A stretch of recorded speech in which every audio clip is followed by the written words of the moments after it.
November 12, 2023. A date that exists on no official sports calendar, yet it may be the day the game changed forever. On that Sunday, during the second broadcast window, something strange happened. It was subtle, almost imperceptible, a ghost in the global sports machine. Across 3 different networks, covering 2 different sports on 2 different continents, commentators, men known for their unique cadences, their regional dialects, their signature home run calls, began to sound unervingly similar. It started with the vocabulary. Phrases that had never been part of the sporting lexicon began to surface, synchronized as if from a shared script. A quarterback throws an interception, and in 3 separate booths, analysts refer to it as a moment of optimized narrative for the underdog. A star striker misses a crucial penalty, and the commentary shifts to a cold analysis of his strategic player valuation on the upcoming transfer market. The human element, the raw, unpredictable passion, was being overlaid with the sterile language of a corporate risk assessment. Fans on social media forums noticed first. Threads popped up, questioning the sudden robotic turn of phrase. Was there a new memo from the league? A new consultant? The official line, when the questions became loud enough to warrant one, was that networks were integrating next-generation analytics to give fans a deeper understanding of the game. It was dismissed as jargon, a clumsy attempt at modernization. But for a handful of veteran sports journalists, the ones who could tell a commentator's mood by the slight tremor in their voice, this was something else. It felt cold, calculated, inhuman.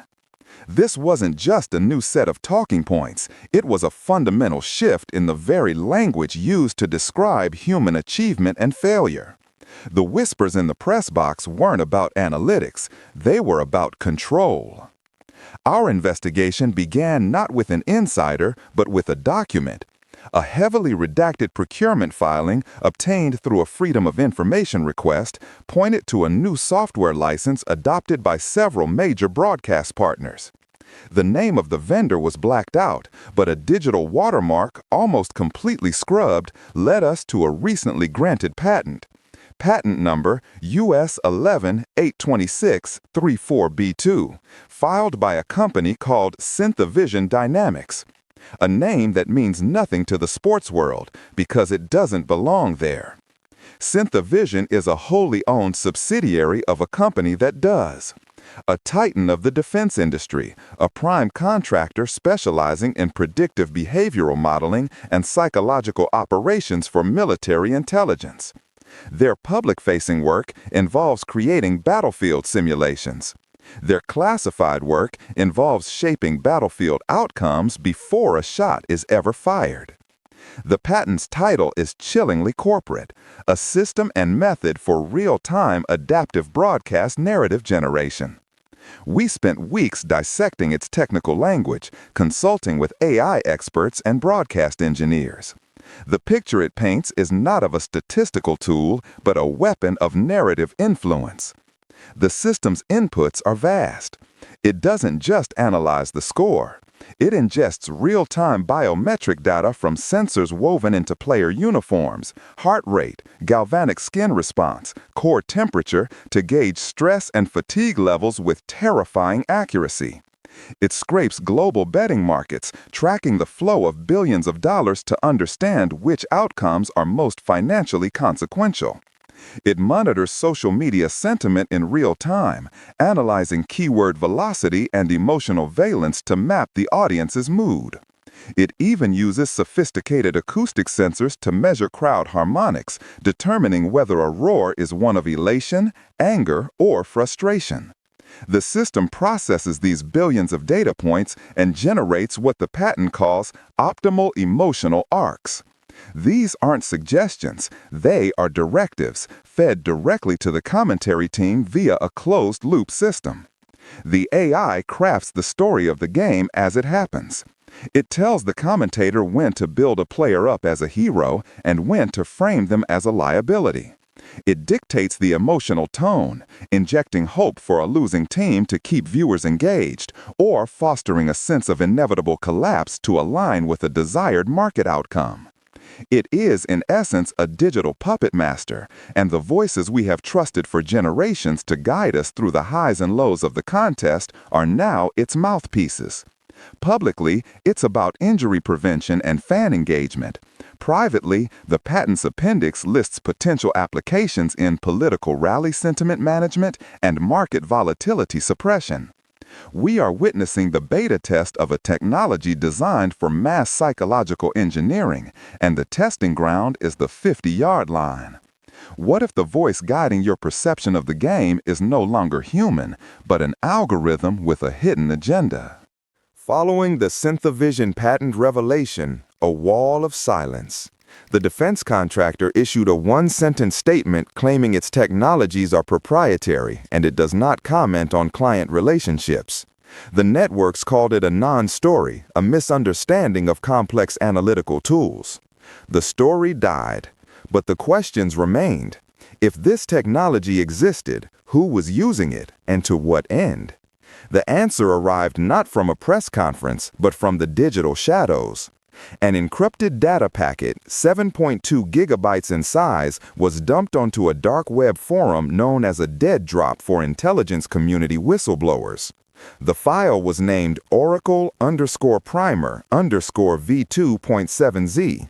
It took our digital forensics team 72 hours to break the encryption. What we found inside was far more disturbing than a software patent. We found the hardware.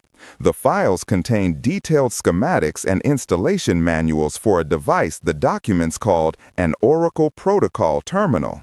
This was not a piece of software running on a server in the broadcast truck. This was a physical black box, a sleek, fanless unit made of a non-reflective polymer composite, designed to be installed directly into the broadcast control room's audio chain. Its design was a masterclass in clandestine technology. It didn't interface with the main network, making it invisible to standard IT security sweeps. Instead, it used a dedicated burst transmission satellite uplink, routing its data through a constellation of private, low-orbit satellites. The schematic showed it splicing directly between the commentator's raw microphone feeds and the final broadcast mixer. It was a ghost in the wire, a digital gatekeeper with the power to subtly modulate, filter, or even replace the human voice before it ever reached the airwaves. It was designed to be the ultimate man-in-the-middle attack on reality itself. With the hardware exposed, we turned to the most critical question: who paid for it? The data packet contained fragmented financial ledgers. Tracing the money was like navigating a maze of mirrors. The funding for Synthavision Dynamics didn't come from a simple corporate budget. It was routed through a labyrinth of shell corporations and offshore accounts. From a tech incubator in California to a holding company in the Cayman Islands to a private equity firm in Zurich. But at the source, the trail led back to a consortium of sovereign wealth funds, massive state-controlled investment pools from nations with deep and complex geopolitical rivalries. One fund belongs to a nation aggressively sport-washing its international image, preparing a multi-billion-dollar bid for the next World Cup. Another is controlled by its primary regional adversary, a nation with a vested interest in seeing that bid fail. This wasn't about selling more jerseys. This was about wielding soft power as a weapon. The final piece of the puzzle came from a source, a former senior broadcast engineer who agreed to speak with us on the condition of absolute anonymity. We'll call him Echo.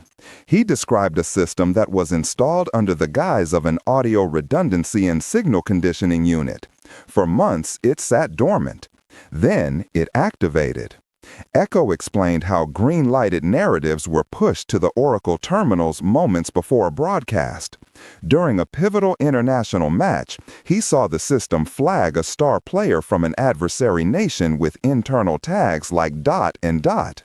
He watched in horror as the trusted commentator's organic, excited play call was subtly morphed. The AI didn't change the words entirely. It altered the cadence, lowered the tonal frequency, and inserted microseconds of hesitation to plant a seed of doubt in the listener's mind. It was an act of subliminal sabotage, broadcast to 100 million people. This is the new frontier of information warfare. Forget fake news on a social media feed. This is a direct injection of a preferred narrative into a culture's central nervous system during moments of heightened collective emotion.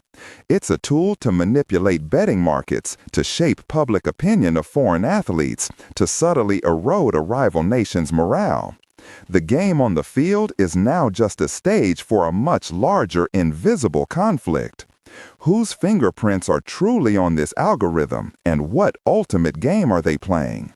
The game you watch is no longer the game being played. It's a broadcast, a signal, and someone or something is controlling the transmission.